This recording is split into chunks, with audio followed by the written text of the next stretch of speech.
This is Global Solutions, Recoupling the World. This session is Digitalization, Enabler of Inclusive Growth and Development. Please welcome Michael Chertoff, Chertoff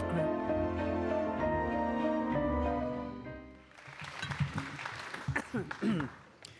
Well, thank you very much. I think my talk is going to be less about digital as an enabler of growth and more as related to the potential threat to digital as an enabler of growth.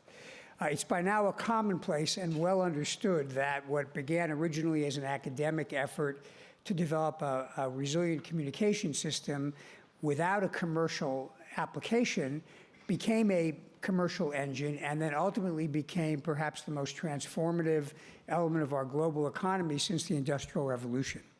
But one of the features of the way in which the internet was developed and eventually spread was that trust and security were not built in by design. They were afterthoughts. And that has been a challenge to the internet and to the usability of it and frankly to the trust in it ever since. It's estimated, at least it was in 2014, that almost $500 billion were lost due to cyber attacks. And if we just look in the last couple of years, we've seen the growth of these attacks by scale in a way that would not have been envisioned even several years ago.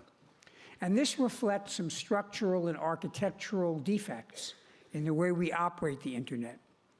For example, you'll have heard of the Bank of Bangladesh theft, which involved $81 million diverted from a bank account in the Federal Reserve of New York to various payees in Manila. They were actually in the process of stealing $1 billion, but a clerk noticed a spelling error in the instructions and was able to stop it. You'll have read about ransomware becoming global and shutting down hospitals and all kinds of other IT-based institutions, and also of a denial of service attacks mounted from the platform of a botnet that is amplified through all of the so-called smart devices connected to the Internet of Things. And this reflects failures to build security into these devices or to upgrade the security in the devices that exist. And we've even seen physical impact with respect to cyber attacks or cyber deficiencies. Those who tried to come from Heathrow to this conference will have experienced that British Airways has been more or less incapacitated for 3 days due to the failure of its IT system. Not apparently malicious, but nevertheless indicating a core dependency. The reality is this issue of security and reliability in the internet and resiliency is a fit issue for the G20.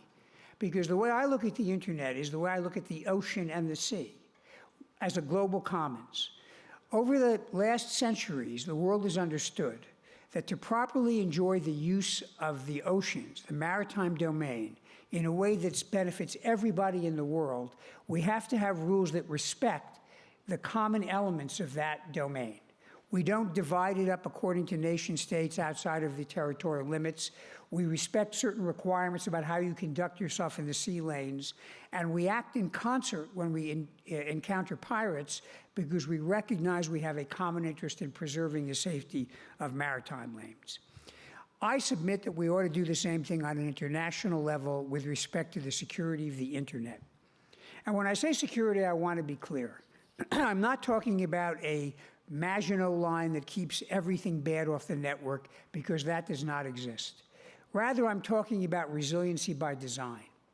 The fact that if you properly design the internet, you build a security model similar to the human body. The human body does not keep all viruses and bacteria out. It is built to have the capability to keep some of those bad things out, but when things do enter the system, your body characterizes it. If it determines that it is a threat, your white blood cells eliminate it. And in fact, we even have a form of information sharing in the physical body, which is immunization. And I submit that that kind of resiliency is the model we need to build globally with respect to preserving and protecting modern internet commerce and behavior. Let me focus in particular on 3 areas I think that the G20 ought to focus on. First is the issue of fragmentation and localization. Often the response to untoward things, or things, frankly, that the powers that be disagree with, is to put requirements on communications or the network within a particular sovereignty that are inconsistent with other sovereigns. And in fact, we could easily splinter the internet and have multiple internets if everybody insists that when the data, which is global in nature, passes within our physical boundaries, it has to obey physical laws, whether or not it's consistent with those laws of other nations. As we speak, there are challenges and tension with respect to the question of how a government pursuing a legitimate investigation is entitled to acquire data about its citizens or about the citizens of other countries if it's housed in yet a third country on servers that are located there because of engineering or climate issues. We need to be able to develop rules of the road that allow us to respect differences in law and culture, but manage the flow of information and the regulation of information in a way that does not break the internet. Second, I mentioned the Internet of Things. And I guess that's the colloquial expression for all of these devices like your thermostat, your refrigerator, your coffee pot, pretty soon your automobile, and even if you have an insulin pump or a pacemaker, those embedded medical devices, those are all wired together or wirelessly connected together, to be more precise, and become part of the internet.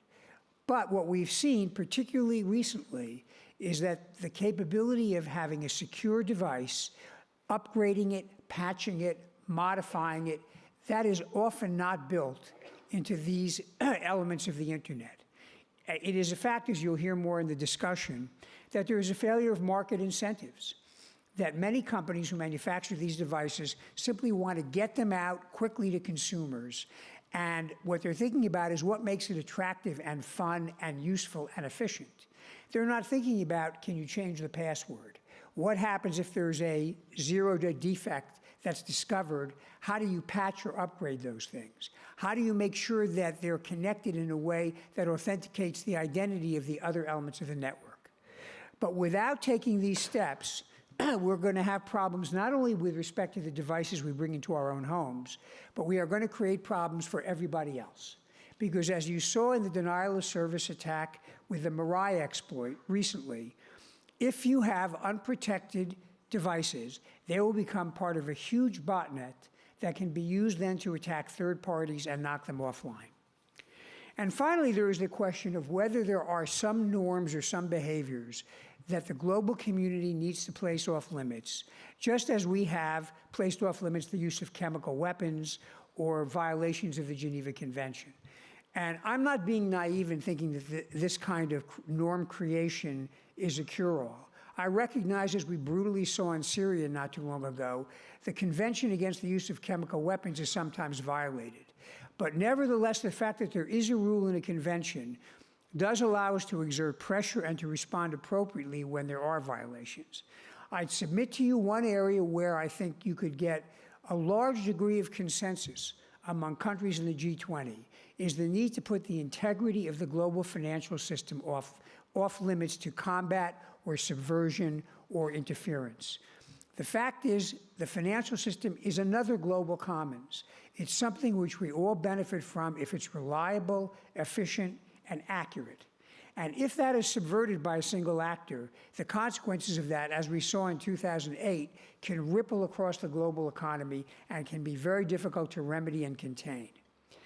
You'll note in the package of materials that the Carnegie Endowment has put together a proposal which echoes a statement of the G20 finance ministers about the importance of protecting trust and reliability in the financial system.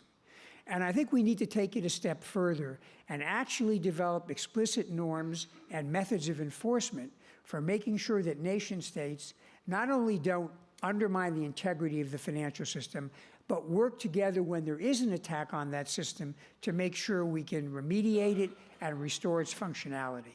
Only if we come together with this will we all get the benefit of that system.